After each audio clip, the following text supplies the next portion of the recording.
আমার এই নরম শরীরটা আপনি গরম করে দিলেন ভাবি।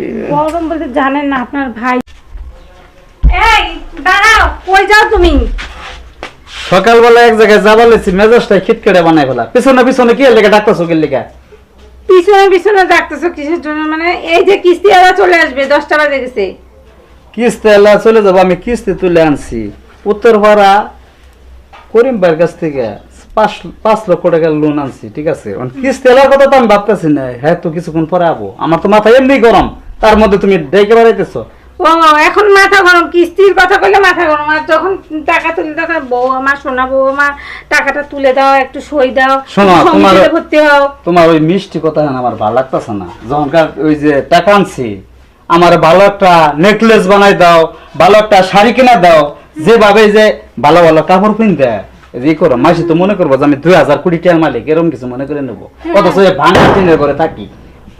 আচ্ছা, মানে এই শাড়ি আর একটা নেকলেসে তোমার চোখ পড়লো। 5 লাখ টাকা তুলে দিছি, তা একটা শাড়ি নিব না? এইটুকুর জন্য তুমি এখন আমাকে খোটা দিচ্ছ? মাথাটায় ধরাই ফেলাইতেছে আমার। এই শোনো, যে করিম ভাই আসলে কথা বলো, আমি বাড়িতে নাই।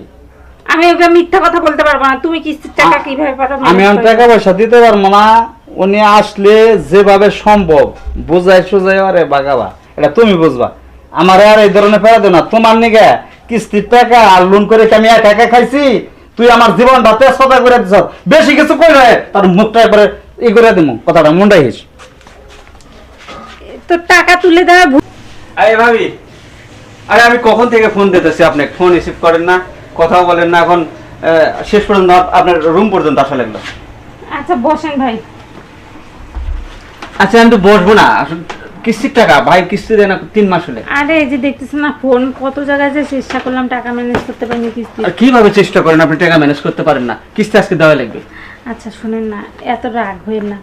দেখেন কিস্তি তো আমরা দেই, কিন্তু একটু সমস্যা, ব্যবসার মধ্যে একটু লস খাইছে, তো হঠাৎ একটু প্রবলেমে পড়ে গেছি।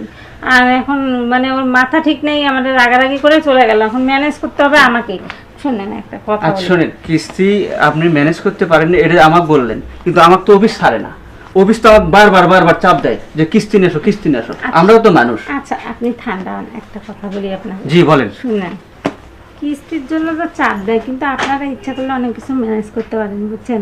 আপনাদের বেতন থেকেও তো অনেকের কিস্তি একটু না ভাবি, এইভাবে আমি দিয়েছি, এইভাবে আমি ধরেন আপনি 3টা কিস্তি পূরণ করছি আপনার। আমি ভাইয়ের কথাই 3টা কিস্তি আমি পূরণ করছি।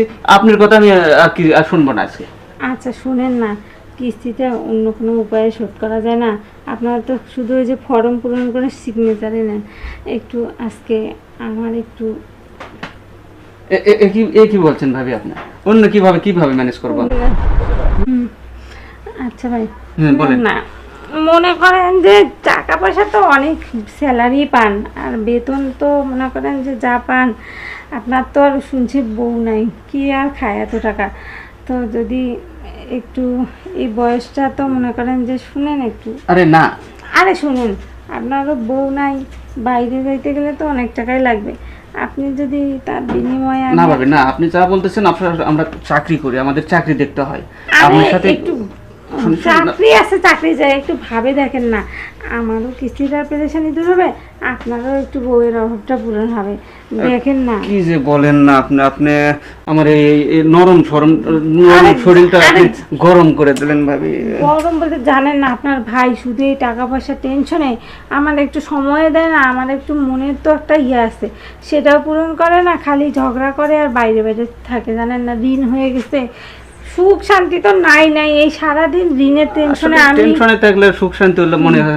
আচ্ছা আপনি যখন বলতেছেন, তো একটা কিস্তি কিন্তু কিস্তি কিন্তু 3টা বাকি আছে, একটা কিন্তু আজকে আপনি ম্যানেজ করতে পারবো আমি। শুনেন, আপনি কোনো রকম করে 4টা করে কিস্তি আপনি চালাই দিবেন। যতদিন আমি টাকা পয়সা রেডি করতে পারি, ততদিন আপনাকে আমি এই 4টা কিস্তি। আচ্ছা ঠিক আছে, যখন আপনি বলতেছেন। আচ্ছা কাট।